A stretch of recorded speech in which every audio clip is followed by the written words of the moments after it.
Hey guys, welcome back to my channel. Today is our annual wrap and chat video. So we are gonna film for like 30-ish minutes or so and get these kids' stocking stuffers wrapped while we answer some of your questions. If you guys are new here or you haven't seen a video with my husband in it, this is my husband, John. Hey guys. We are married almost 17 years this summer. So I think that means this is our 17th married Christmas. And so this is the 17th time that John has been shocked that we wrap stockings, right? Every year he's like, why are you wrapping the stockings? I'm like, because we always do. That's a little asinine. All right, so we are gonna jump right to it and answer some of your questions from Instagram. I just put out a generic, ask us anything kind of a thing. So there's some Christmassy questions and then some marriage questions and then just some random questions. And every year I attempt to not be long-winded. So if you see the video cut and clipped together, it's because I couldn't stop talking. It's because I had to have a moment of like, okay, listen, let's restart. All right, so where do we want to start with? Okay. How do you keep a handle on electronics in your home? Okay. Right, we're gonna jump right to it. Yeah, we started when the kids were younger on really having good boundaries with technology. At some of the grandparents' house, they had full access to iPads and the TV. And so with the grandparents, that was the big thing with grandparents and anyone involved in their lives that would be watching them. We had to make sure that we were all on the same page. Yeah. That we weren't like full-blown, they can't be on technology, but it had to be within healthy boundaries. So. Yeah. Yes, it did. And then thankfully we were able to get everyone on the same page. Everyone was pretty much already there. Yeah. We had to talk to our kids once they got a little bit older about about protecting the grandparents from having to be the bad guys. Like, you guys have, use your self-government now. You guys know when it's been 30 minutes or whatever the time limit was that we set. Don't make grandma and grandpa or nana or papa or whoever be the bad guy. Right. Practice your discernment. But we had the grandparents who would oversee Yeah, that. and actually, I'll say one thing on that. Having those boundaries when they were younger, now that they're older, they're not obsessed with phones or iPads when they have access to them. Actually, often they'll leave their phones at home and not bring them places. And that's when we're like, guys, this is the exact reason. The only reason that we got these for you is for when you're not with us, so we can track you or call you or reach you, and yet they tend to prefer to leave them. We did start with Bella, we started with a techless phone, and then when we had multiple kids using phones, we switched to Gab. Around like 11 or 12 is when we tend to give them a Gab phone, because that's about the age that we start leaving them at their sports or whatever without us. So Gab is great, and this is not sponsored obviously, but I highly recommend Gab phones. The new ones have like certain apps that they can have that are safer. Like, for example, Eli has Crumble cookie app. So things like that, but yeah, so that, and then good boundaries. And then also I'll add to that if you don't mind, and just say that as a family, we have family movie nights on Fridays, and that's almost the only time the TV's on, except for if the kids want to watch like a college football game. Right. And John and I are the same way. We don't really watch anything, so it's just a natural. It's hard to push them for good habits if we don't have good habits on our own. So.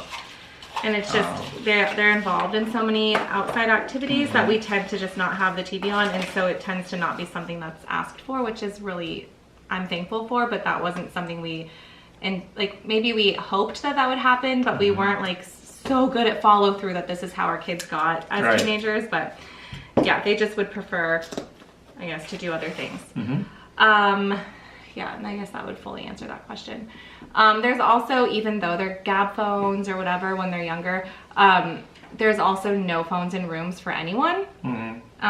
Phones and TVs and everything are all in public spaces, so that's how we handled it. It's also okay to be bored. Yeah. It's good to be bored. It's hard with five siblings to be bored though. Let's see. Here's a Christmas one. Do you have a child that's so easy to shop for you end up having to pick stuff to put back? Probably the girls. Actually, girls, you think? Actually, all the girls, I would say. That's not the right thing. Bella, Annie, and Josie. Annie probably more than the others because, yeah, she's super easy to shop for. Yeah. By the way, I'm not cutting paper here. I saved all the scraps from wrapping their main gifts to use for stockings. So if you see me fiddling around with different pieces of paper, it's because I'm trying to find things that fit already cut. Otherwise, when I'm like cutting in the picture or in this video, it's so loud when I'm editing it. You know what amazes me is when people wrap, having the right amount of distance from there and there to bend it in. Yeah. That's what I can. I'll have like 6 inches, and then I just hide all the garbage in the back. It's like so puffy on top. Yes. Okay. Oh. Annie's the easiest, I would say. Annie's the easiest. Okay, Yeah. I would say for me that Bella's the easiest because she is just at such a fun age. Like I remember being 15, 16 and all the things that would make me excited and Right. So she's really fun to shop for. Right. I think because their interests too are pretty refined. The boys, you know, are a little bit all over the place. You mean refined as far as like they are they know what they like. interests. Yeah. Okay. Yeah. So, but the second part to that question was that you can put things back, like they're so easy to shop for. They have to put things back. No, we just buy for the other kids to match the same amount. So We did this year. you know what? You had a good time shopping for the boys this year, though. I'll say. Yeah, it was good. Because Oh, now yeah, they're like yeah, into yeah. shoes and stuff. So you actually, I would say, had more ideas for the boys this year and more fun. Yeah. We had a whole shopping day in Palm Beach. We love shopping at the gardens. We had a whole date night where we just went there to buy things for the boys, and you had a blast with that. That was fun. Yeah, it was a good year. It was fun. Yeah. John is very festive. He's a very festive gift giver. It's actually not, I'm not the one who like pushes for more. He had to like pull me out of the like 4 gift rule because he's like, we gotta have more fun than that. Okay. So, let's see. How would you describe the difference in raising teen boys and girls and your relationship with them? Like the difference between raising teen boys versus teen girls? Yeah. That?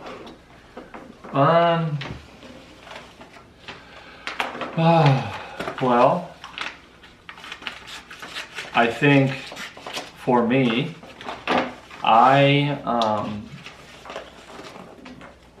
for my son, I'll have to compare Jesse and Bella. Yeah, because right. obviously they're our only teenagers, but Eli's on his way there. But Yeah, he's almost there. yeah, with Jesse, it's more of leading with a firm hand. Shoot. And I don't mean, obviously, I don't mean like smacking them upside the head, but it's more of leading with like strength through leadership. Right. With Bella, I have to be more gentle and considerate. With Jesse, I can say, hey, knucklehead, why didn't you do this, or why didn't you do that, or hey, you need to show some respect, or be obedient, and be a little more, you know, like, I don't want to say harsh, what word am I looking for? Firm? I don't know. Firm. More like literal. With Yeah, more literal with Bella, and it's, you know, I have to be, I can be that way, but then what I start to notice is I'm not speaking to her any different than I'm speaking to the boys. And I think that I can be firm with her, but also be loving and considerate of the fact that she's a more emotional, sensitive being. And the boys actually respond better to that. I believe boys were designed to respond to strength and leadership in that way, and not that Bella's not, but it's different in how you lead and disciple or minister your daughters than your sons. Yeah. I would say personally for me, the difference is, it's been really interesting.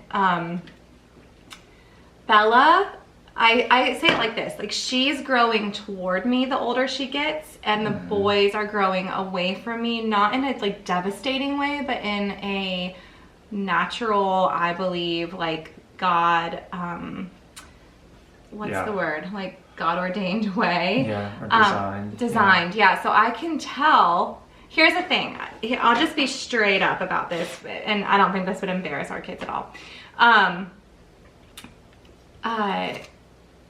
Jesse is so obedient, and he wants to, you know, please us as his parents, and he will do the work I ask him to do. He will do the chores I ask him to do. But when he, maybe 12, 13-ish, I started to notice that it was like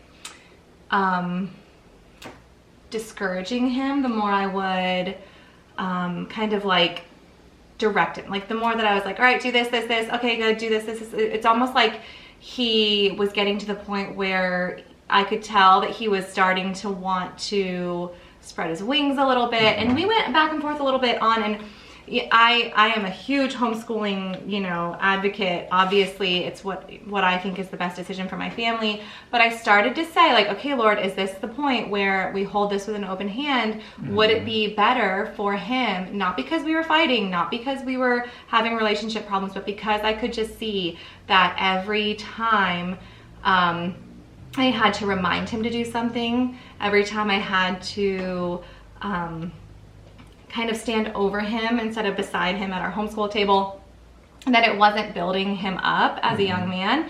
And so we talked about, there's a local private school that we absolutely love. And so we talked about, would it be appropriate for him to go there? And we went back and forth on it. And I think that it could have been a really great option for him. At the exact same time, he joined the local football team. And that just like scratched that itch for him. It was everything he needed. He needed to just go, and he loves being yelled at by the coaches. He loves that brotherhood. He loves traveling with the team. He loves, thankfully the coaches, some of them are strong Christians, and so they're all about building the boy's character. And so that was exactly what he needed. And I've always loved athletics. I believe that being on a team is a really important part of your development as a teenager, especially because it did so much for me growing up. But thankfully, that was what he needed. Now, if he didn't have that option, I think that we would be still in discussions about what to do for high school for him. Because I think that teen boys, maybe it takes them a little longer to hear clearly. It takes them a little longer to remember things, to be responsible with things. And when a mom is the one who's there at 8 extra hours a day, it can be discouraging, because I'll be like, did you remember, you know, he has a tendency to leave his Bible when we go to Bible study, or leave it. And so if you've got your mom constantly, did you remember that? And then they forget. Sometimes that is more discouraging than actually leaving your Bible and having to go back later and get it because you remembered. And sometimes they learn better through that failure, but like, because they do crave that like respect. So I have described homeschooling a teen boy as like having to sit shoulder to shoulder with him. So I have to sit at the table. I don't want to stand over. I have to be careful the way that I instruct, not because I'm scared of him or because I'm trying to puff him up, but because I know that I don't want to grind his gears to, you know, to make him obey. I want this natural, like what's happening in him to where he wants to grow as a man to be, I want to stay out of the way of hindering that. Well, and what we're doing is, this stage in teen boys' lives specifically, is we want them to walk in the God-designed, ordained role of being a leader of their house and of their family. And so that looks like, not constantly. We had that conversation she was talking about, we had together regarding his behavior and him sort of starting to become independent. I would try and challenge Abby to give Jesse independent, masculine responsibilities within the house, to sort of call him to a higher standard than the rest of the kids. And that would be something he'd be proud of. Yeah, you know? Something that would make him sort of, you know, puff his chest out and, you know, not in an arrogant way, but more of like, this is Helly. Thanks for taking care of that, buddy. I'm so grateful to have a strong young man around her. And not in a way that's flat, like false flattery. No. Because he's also very aware if you're like, oh, buddy, your Absolutely. muscles are so big. He's like, okay. But if you're like, thank you so much for breaking down those boxes. I literally don't know how to use a razor blade. Yeah. He's like, oh, you're welcome, Mom. And he feels like... It's vice versa with Bella. And it's speaking to the way that God designed her as a woman.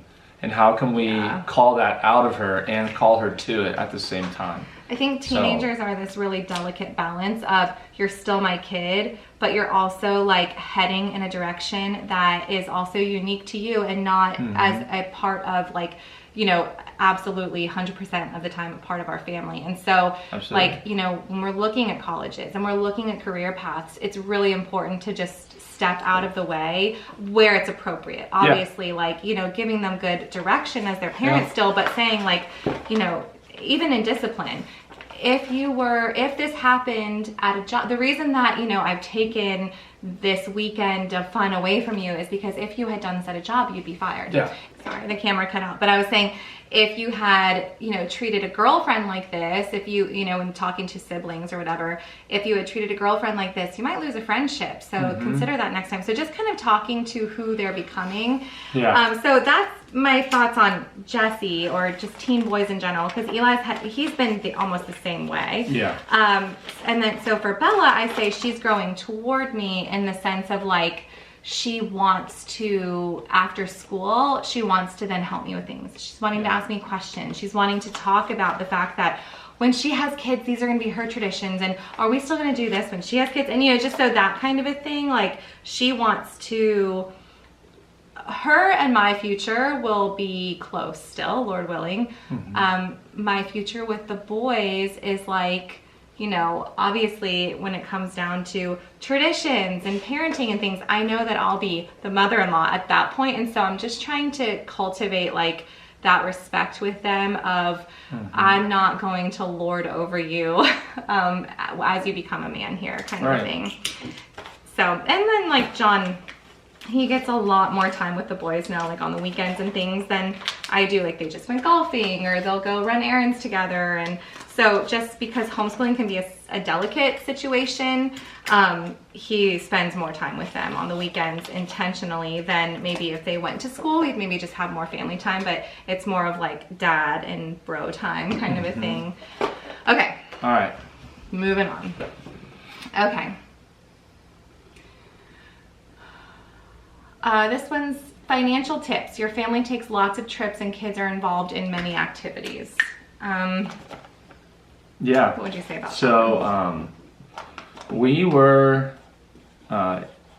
fortunate to purchase a home years ago before the housing market was very difficult and very expensive. Yes. And we've chosen over however many years we've been in this home, with however many kids we've added to this home. However many. Sounds like at this point.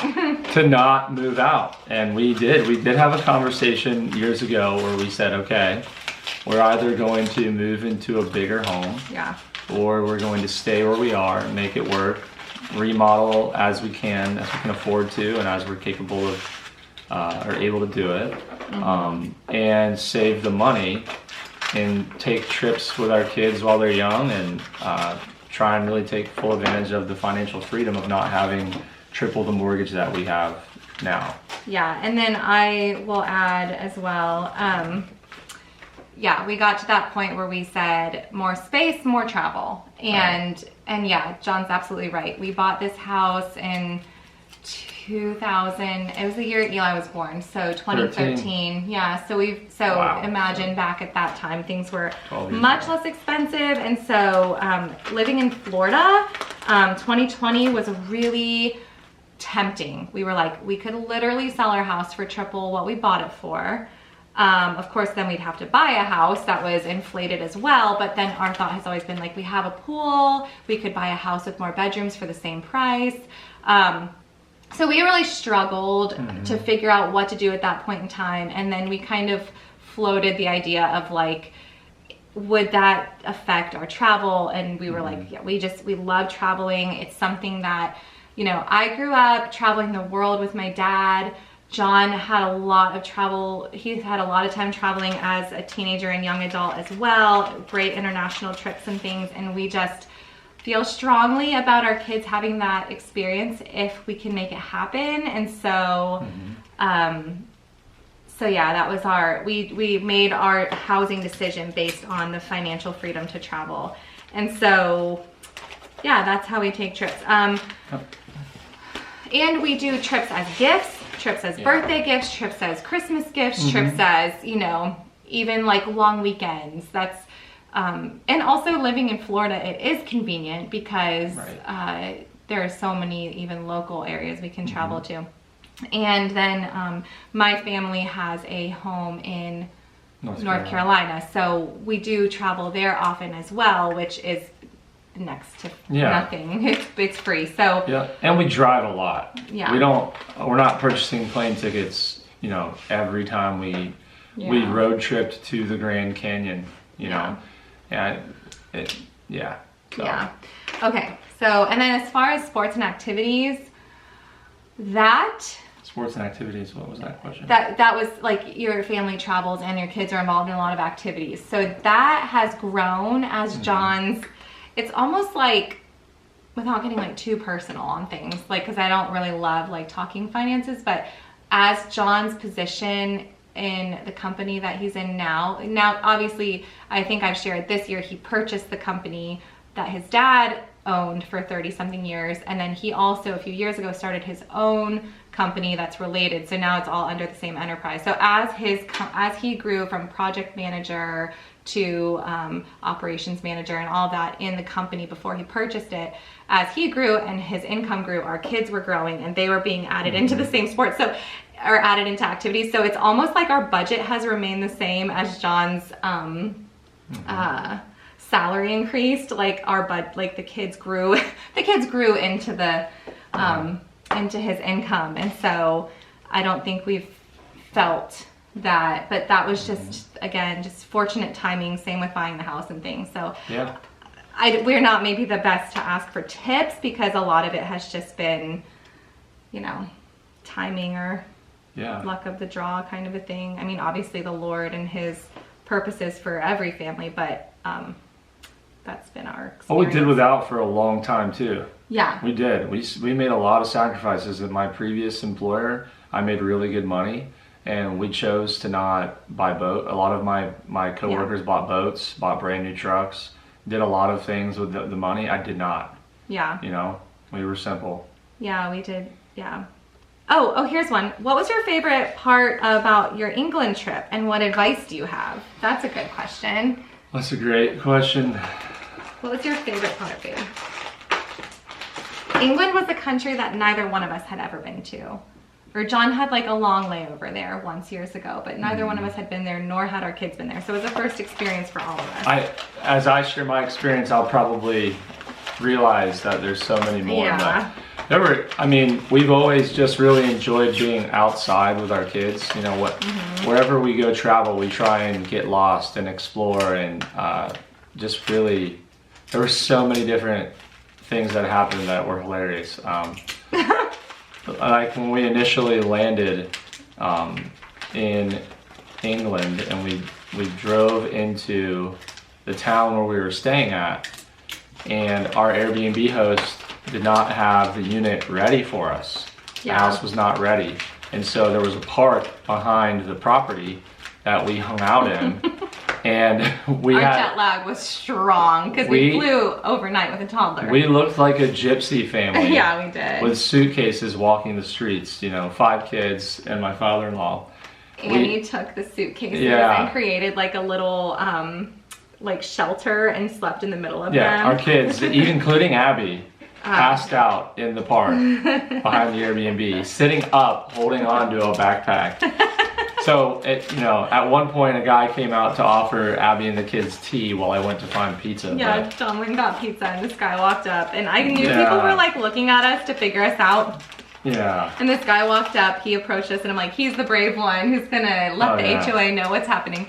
And so he's like, are you guys okay? And I was like, oh yeah, we're just waiting for our Airbnb. And he was like, I was hoping so. And then he was like, do you wanna come over and have some tea? Or use the restroom or whatever. I don't know what we called it. Not the restroom, but the toilet. They just said the toilet. And I was like, oh, no, thank you. But I just thought it was so kind that he offered his home and then also like offered us tea. I'm like, we haven't even been here an hour and somebody's inviting us for a tea party. Yeah, there's so many.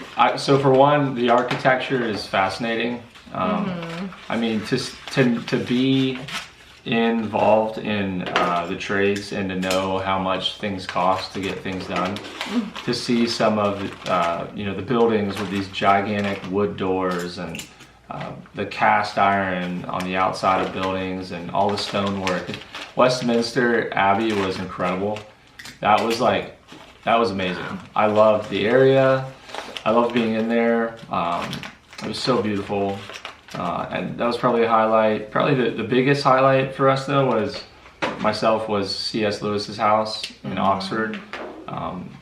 And just traveling, renting a vehicle. You think it's gonna be easy to drive on the wrong side of the road in London, and it was insane. In your defense, you were not just driving, you were driving a minibus because of how many people we had. Because we had my dad with us as well, so there were 8 of us. Yeah. So John's like maneuvering these small, like Stratford-upon-Avon and Oxford roads in this huge van. Hitting bushes, almost getting hit by a bus. Here's a word of advice for any dads or moms who are going to be driving if you go over to England.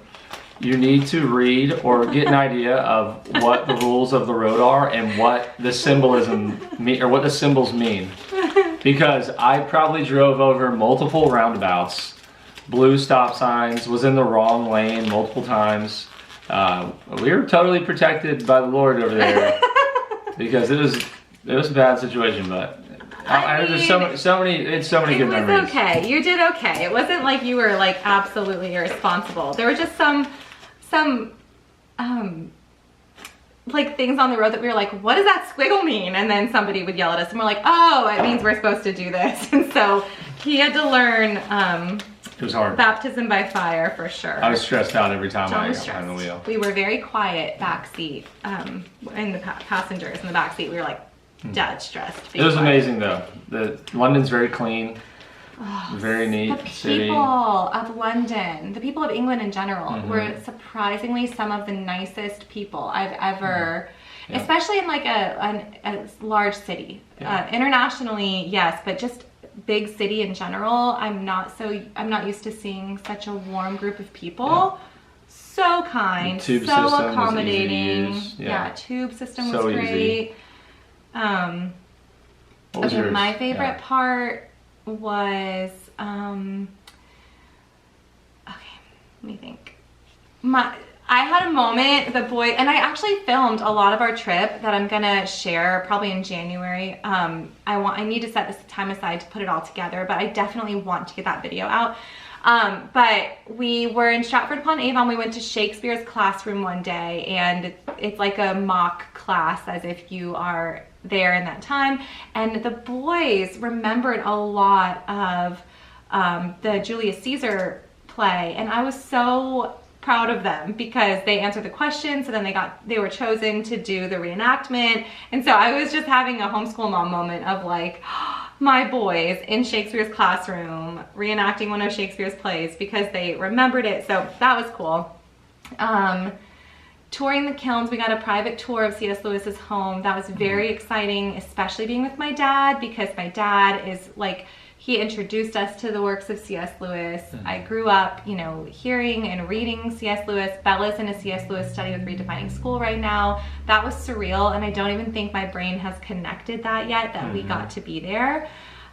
His church and the grave. Yes, we got to go visit his grave. Yeah, that was so beautiful. I actually was emotional there. I knew we were gonna go see it, but then as we were standing there, like, I had a lump in my throat because it's just amazing what God can do through somebody who is in submission to the Lord. Like, wow, this person was just like any other man, and yet God did so much through generations through his life. So I felt very like thankful for his life when we were standing there.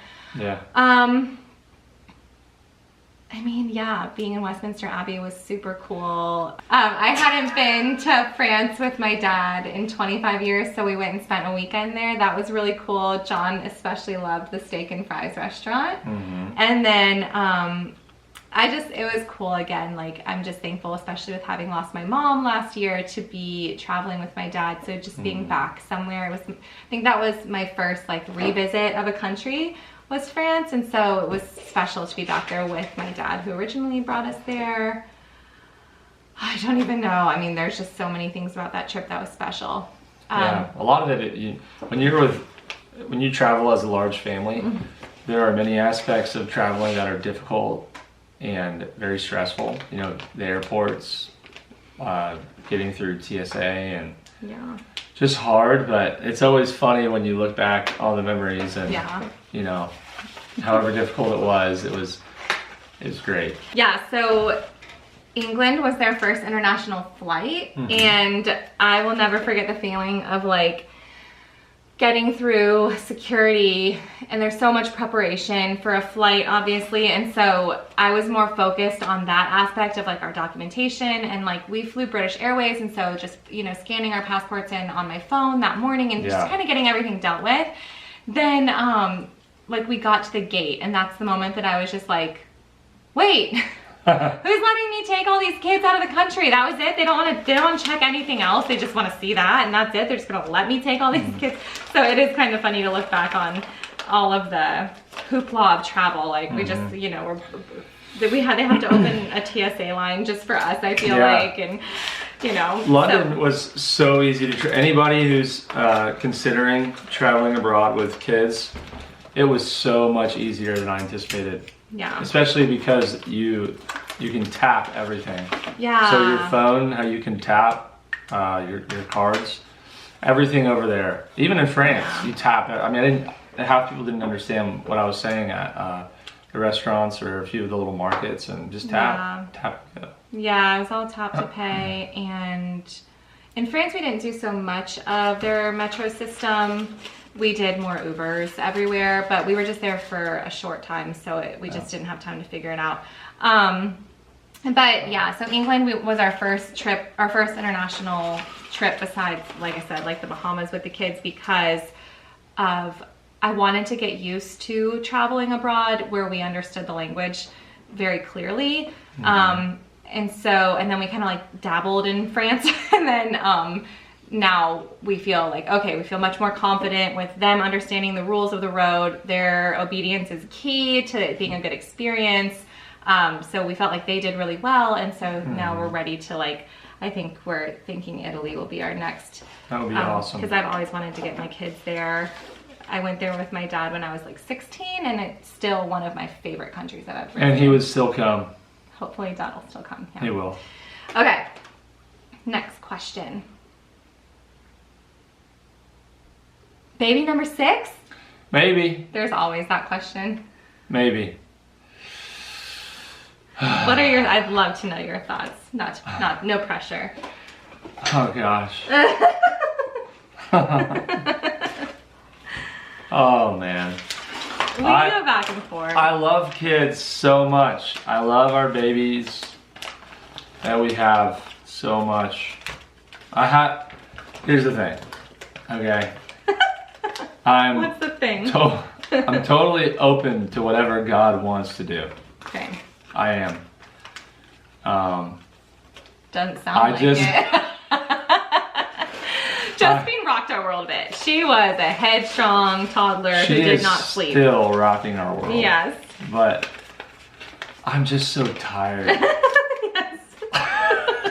We need like some more sleep post Josephine nursing, you know? If it happens, praise the Lord. Yeah. But if it doesn't happen, you can just be assured that we are not planning to have more at the moment, but we also really do love kids. Yeah.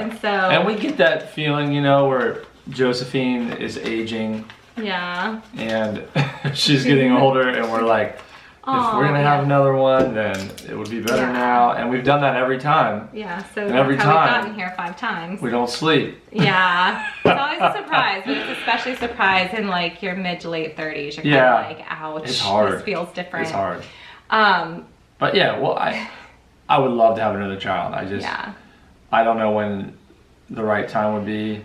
Yeah, we're at that point where there's just not a right time anymore. There never will be. Yeah, because of having teenagers and their schedules, you're just kind of at the point where you're like, this will not be all my little ducklings, you know, together in the nest at the same time anymore. So that makes it a little complicated. But then also, like, I feel as though neither one of us have been able to detach, like, from the baby stage as Josie gets older. Like, we take her clothes and we put them in bins, the ones that are our favorites, and we talk about like, oh yeah, we're not ready to get rid of that yet. Or, you know, every now and then, like if we're out on a run, I'll be like, oh, do you think we're done? And you're like, no, I don't think we're done. But we're also like not ready. Yeah, and it's also something to consider, and I'm sure a lot of you parents can relate to this, that you think about how a little baby and the needs of a newborn, how it would affect your attention toward kids that you have now in certain seasons that they may be in that are difficult. So, but I truly believe in God's sovereignty, as Abby does, and I believe that if the Lord ends up giving us another child, that it was ordained by Him and it was for a good reason. So, you know, right now I would say, you know, I don't know. We'll see. Literally, it depends on what day you ask us this question. Yeah. It literally depends on what day. And that's the reason that I think we probably will have another kid, because we've not settled into a firm no. Mm-hmm. And we have moments where it's like a strong desire. And then there are times when we're like able to, you know, we pause on us traveling alone anytime that I have a nursing baby. And so we're in that stage again where we're able to travel alone again, and we're able to do weekend trips and, you know, we were just talking about maybe going to Banff or something like that. And it's like, that's so fun. And then you get a taste of that and then you forget how difficult it can be to not have that free time or whatever. Fall back on though, that children are a gift from the Lord. Yeah.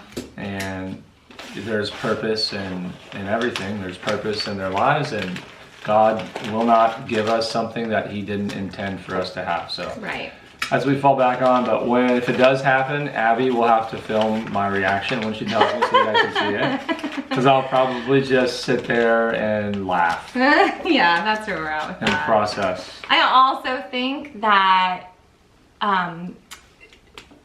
all that being said, whether we're ready or not, kids have always added they've always made our marriage really dynamic and really special, and they've always made you and I together, babies and toddlers and kids, and raising the kids is an extension of our marriage. And so kids have never like made us feel tension or stress or pulled us apart. They've always added to our marriage. Absolutely. And so that's, I think, the reason why I think things are in order in our marriage and in our home, to where kids have been able to be a blessing even when they weren't, you know, something that we were planning for or something like that. So it wouldn't be like, if we had another kid, it wouldn't be devastating. Like, how are we going to do this? Because I think we're fully surrendered to parenthood as a married couple. And so that it would just be like, oh man, we're not going to sleep for a year and a half, but it's not like, oh man, I'm not going to see you for 2 years. Surrender's the word, really. Because, you know, we talk about that often. You have to surrender to being a mother. Yeah. You have to surrender to being a father. And what you're surrendering, it's not really what, it's who you're surrendering under is the lordship of Jesus Christ over your role as a mother and over your role as a father. And that, yes, that calls for you to be in line maritally, so that you're able and equipped to parent. Yeah. But there's nothing more perfect and amazing than when we're walking in that. Yeah. So that would be like, you know, our jokes about like not wanting more, like if we did like film interaction, like things like that. It's it's in jest. Like it's Yeah. it would be like truly would be a blessing. Yeah. You know, It's just our backs you're are. my favorite person to parent with. And I don't lose you in that, which I have always appreciated. Okay. All right. Rapid fire. Rapid fire? Okay. Ooh. Not rapid fire, but juicy. What about each other is most personally refining and stretching for you? Kristen, I knew you'd you'd make us spill the tea. Is that Delightfully feasting. Oh, I was gonna guess. Oh, okay. Or delightfully learning press now. I was gonna say redefining feasting. But that's combined. That's Mindy and Kristen together. Okay. So what's the most what? So what presses me? Essentially, what presses me? So John's into the memory Lord? is the thing. No, I'm just kidding. Okay. She's not kidding. What about each other is most personally refining and stretching for you? You know, I don't know how to answer this yet, but what I will say is we've talked about this recently. One of my good friends and one of my managers, we talked about this.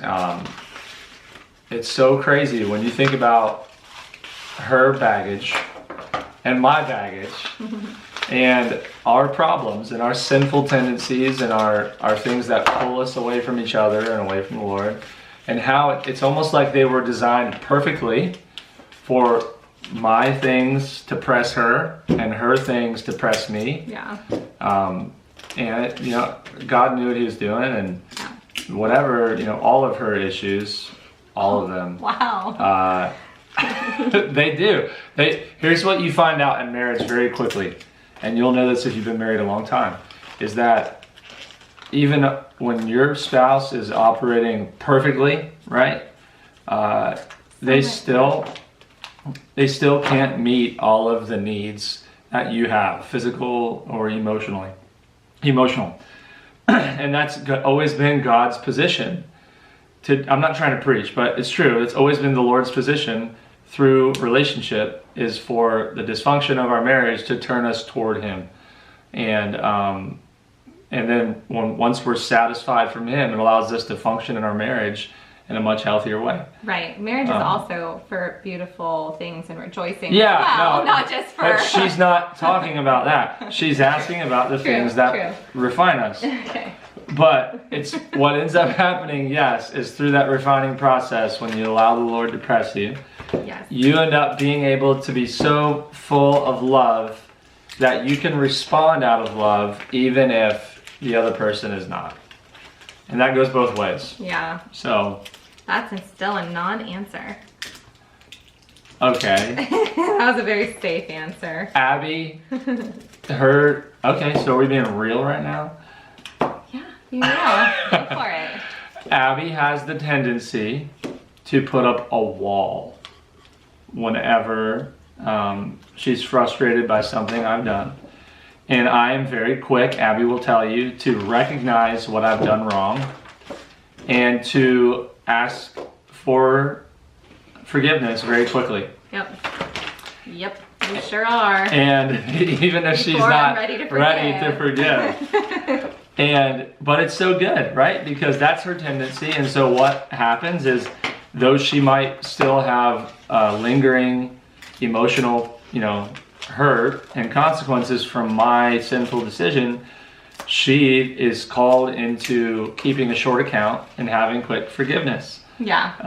And vice versa. That is absolutely difficult for me because the family that I was raised by was amazing, but I do carry some of that like adoption. I would call it trauma to where you self-protect, and so I tend to love holding grievances because it makes me feel safe, and so So when John, he's like, I'm so sorry, I was rude or I was unloving or whatever, I'm just like, okay. And then he'll be like, do you forgive me? And I'm like, He's like, what? And I get it. And then, you know what, just to touch on it, I heard from a pastor, we heard from a pastor that we really love a little while back, actually a while back, but we like to re-listen to it, but he says, confession requires forgiveness. Right? And so it would be different if I didn't have confession. If I didn't have a repentant heart, I'm coming to you with a repentant heart. That requires forgiveness. Yeah, and my favorite thing, like, kind of about that to remember is that, like, yeah, if you choose not to forgive, now there's like 2 tangles involved or 2 sinful attitudes involved, or and so that's where I end up getting stuck, is that just marriage in general, no matter who I was married to, because John's talking about like confession of like attitudes and rudeness, and he's always like wanting to be in fellowships, like he's like, I feel like we're out of fellowship, I need to apologize. And that's always where I get stuck, are like the little things, because like I said, track record, it's just like my little safe space. And so so yeah, that's very refining for me. What about me though? What is it about me? What is it about you? Yeah. I'm actually interested to hear this. Yeah, I don't know. Let me think about this for a second. Okay, that was just about to cut out, and I wasn't like needing to think about it. Okay, what is it that is most refining? Probably about when I zone out. Oh, you know what I would say it is? John has, you know, he's like, what? Why are you laughing? I'm just excited to hear Okay, so John has a very, like, he's talking to employees all day, every day. And so he tends to, like, sometimes I float into that zone of, like, you know, he's just giving like direction, and there's like a very much a lack of emotional like connection in it. So every now and then I'll have to be like, hey, so I'm not an employee. And it was last night. Last night? Last night I was a little rude and just to the point. No, yeah, just to the point. It's not like intentional rudeness, but I always personalize it and then have to remind him that you're not at work and you're home and we have emotions. But also, what was I gonna say? But also that's taught me to like allow for that transition time as well, and not be demanding that you be like here to serve me the moment that you walk in the door. Yeah. So I've also had to deal with kind of like things that maybe feel emotionless, but they're not directly hurtful, and kind of exploring why is this making me feel this way? What am I seeking? What am I missing? And so I think there's that. I tend to err toward loneliness in my heart as like my first, like that's my trigger response would be like, I go to feeling lonely or feeling discouraged. And John will say it, he tells me all the time, like, you just speak like you're so hopeless. Like, we have hope, we have the Lord. And so I'll be like, oh, I know, but so I tend to like err toward loneliness. And so when he's really busy at work, or when he's like just kind of unwinding from the day, I'll go straight to that point right away. But I do feel like last night we were dealing with Christmas gifts, and something was broken, and I was so discouraged. And I feel like that is where I've grown through our marriage, because I was able to be like, to like submit that to the Lord and be like, okay, he is telling me that he loves me. He is telling me this is going to be okay. I'm going to believe him and not just go based on the feeling of, you know, John's fiddling around and fixing this thing and telling me it's going to be okay, but he's not like holding me and hugging me and telling me it's going to be okay. So I had to be like, okay, I have to trust John. It's going to be okay. And not need this like insane amount of emotional reassurance. And so I even prayer journaled it. Like, I've been trying to prayer journal more, because I know that I struggle with like surrendering my emotions or following them, which is, you know, growing up as a Christian, my emotions tend to be in line with like scripture or, you know, godly things, I would say. But like, there are times when I'm like, whoa, this is so the flesh, and this is, you know. Absolutely. So anyway. Good stuff. Okay, John, that means John's ready to move on from the question. Okay, next question. Bella said, what did you get me for Christmas? Nice. Okay, I want to pick one last one. All right. What would you go back and tell your younger self as a wife, and then as a mom, or vice versa, as a dad or as a husband? Very last question here. Oh, gosh. This was for... Who were we talking about this with the other day? Oh, I was on lunch with 2 of my buddies, and they're. Rizzo, hey, that's Hey. very rude on camera. A little. I have a hard inappropriate. time not going deep on questions. I have a hard time with it. Like, I can't just answer that question because I wouldn't. You know, and there's then you're not a gonna whole think lot. about it tonight and be like, I should have said this. Well, what I will say is, I have someone who's a lot younger than I am who is going through some growing pains, and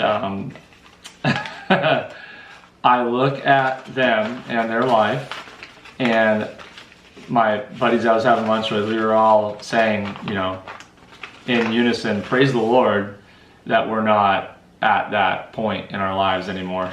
Like So, jokingly, like. yeah, just like because we thank have to God grow. we're not struggling through. Not making fun of this guy, but, No. but seeing yourself at 20 years old and this kid. Being yeah. grateful that we have matured Yes. beyond that point in our life. Yeah. So We joke too, if- like, I'm sorry to interrupt you, but to go off of that, we joke as well. Like, we were just working out the other day, and John's friend, who is our trainer, was talking about something about marriage, and he was like, oh yeah, like, I'm so glad to be past that point. And we were saying, like, yeah, it's so funny, like, you go to a wedding and you celebrate, but then you're also leaving and you're like, oh man, like, they're about to learn a lot about themselves. Because you're like, I mean, for us, like, man, marriage is super refining. And so sometimes when you see somebody who's young, a young parent or a young wife or a young husband, you're just like, you remember that, like, that struggle with yourself. Yeah. even. Yeah, so I don't know. Maybe if your answer would help me answer that question, Okay, but so what would what you I would tell say- your younger self? I would 1,000% say confession of sins and being quick to forgive. Every issue in our marriage that has lingered for more than a hot moment, has Right. been because I have either not confessed sin to the Lord or to you, or because I am struggling with forgiveness. So that would be So good. That's great. every single, like, our dog Is right now. licking Yeah. Ah! his paws.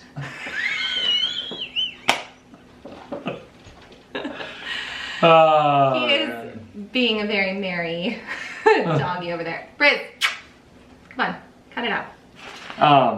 That's So really That good. would You have gave me changed something. so much about our marriage, and that relates to my parenting, because it is impossible for your marriage to not overflow into the way that you parent. And So so good. if I was ever tense with the kids, it would be because I was feeling like ugly as a person in my marriage, and so.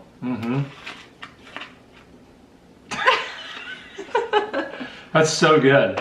It's just really good. Yeah, so that's really good. I would say, I didn't have a lot of stability at home leading up to Abby and I getting married. I didn't have a good foundation of a spiritual father or a spiritual mentor. Even the church I was involved in at the time, that was the most connection I had with strong believers who could help me through some stuff. But I would say just to dive, head first into some sort of discipleship relationship with older men, or men who were mildly into the season I was stepping into.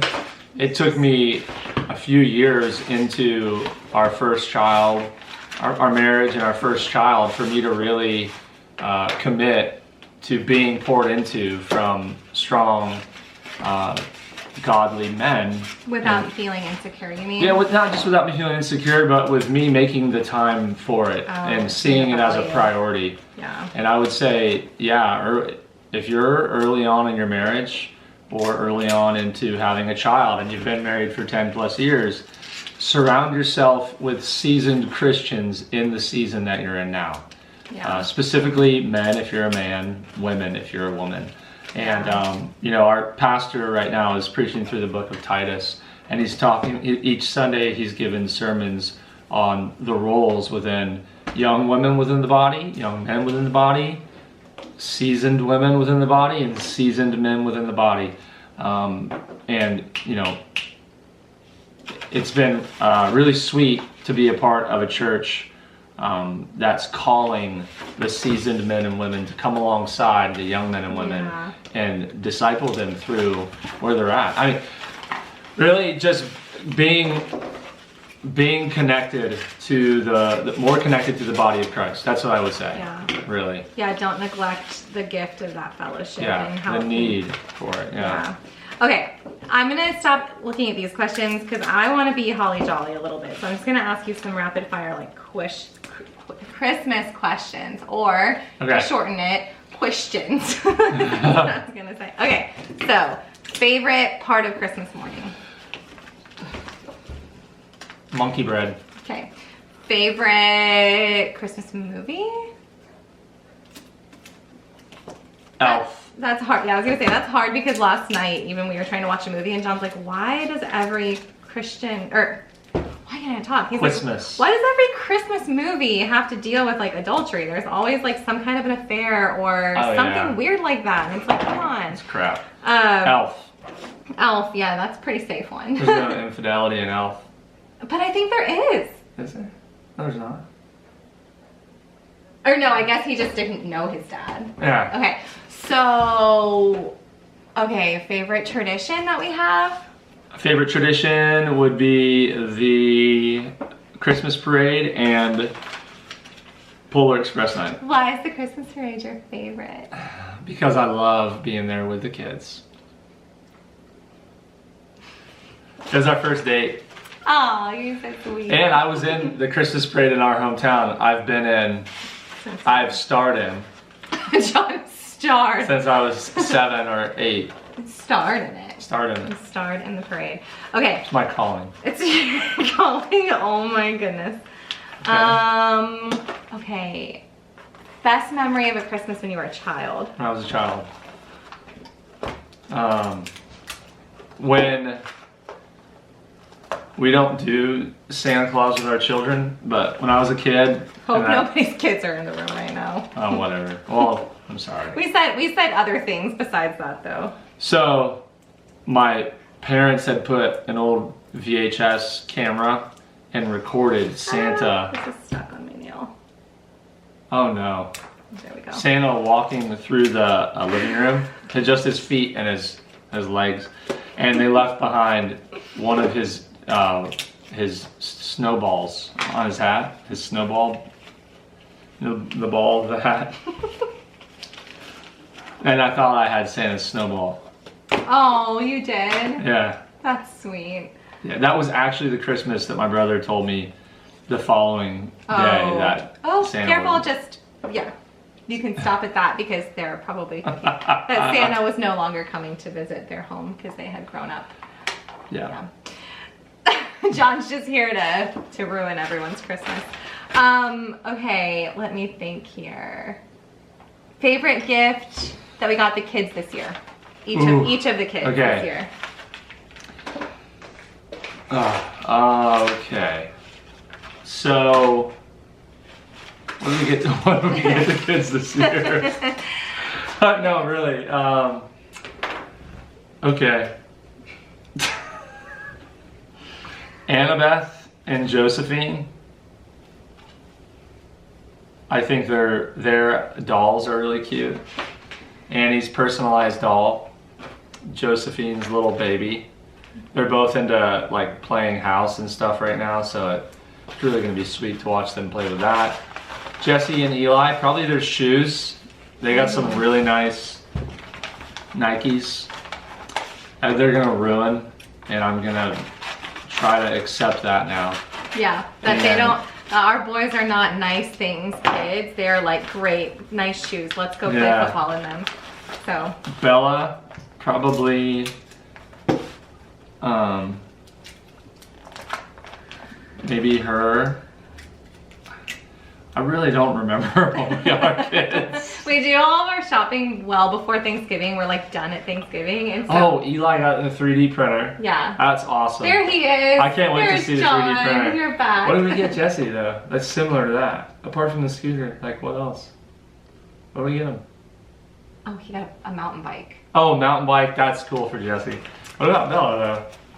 Bella got the Lulu gift card. She got some shoes. She got some jewelry. Maybe. Yeah, probably got her jewelry is really cute. Bella's cute. She's at a cute age. Jewelry and all her scents and stuff. Her perfume. Do you just love that she's like a little lady now? Yeah. And then Annie, Annie got her ears pierced recently, and so she got some really cute bedazzled earrings. What about JoJo? Oh, you said her baby doll. Yeah, her baby doll. John was putting together their little American Girl kitchen and washer and dryer last night, and he kept calling over. He's like, Abby, look. Heart-shaped pasta. Abby, look. It's like a little laundry detergent. I'm like, John, are you having fun with this? Oh, wait. Do you like that Craftsman crate for Jesse? Oh, that's really cool. Yeah. You guys check it out. Craftsman crate. It's super neat. We saw them at the homeschool convention. Yeah. And it's a family-owned business, monthly subscription.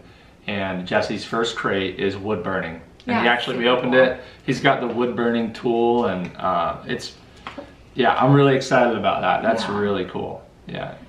It's better than Mark Rober. No, we got that for Eli. Oh. So anyway, my eye is twitching, so I'm done. I'm done with the wrapping. All right. Thank you guys for hanging out with us today. Thank you for your questions on Instagram. I hope that you guys got some wrapping done as well. I believe this is like close to an hour, so we did it. And I also hope you guys have a Merry Christmas, because this is my last video of the Christmas season. So I hope you guys have a wonderful Christmas with your family, celebrating the gift of our Savior coming to dwell amongst us and bring us salvation and hope and eternal life. All right. See you guys later. See you guys. Bye. Bye. I think I just yelled that. Bye. Bye. Merry Christmas.